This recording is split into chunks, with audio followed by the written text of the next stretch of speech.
Hi, let me show you how to use our jump to another step. I'm Alex Barlow, co-founder of Axiom. Let's dive in. So on screen you'll see step 8 is the jump to another step, and these steps do exactly what their name suggests. They jump to another step. Why is this useful? Well, it's another way of looping within Axiom. It allows you to jump back to a particular step and repeat those actions.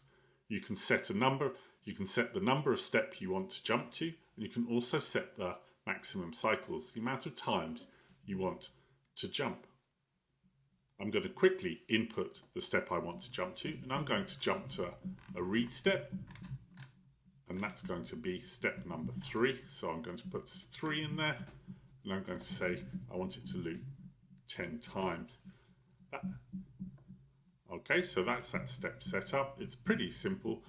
Now, the one thing I should caveat and warn you of is that if you do reorder your steps, you will need to change the number of the step you jump to. Thank you.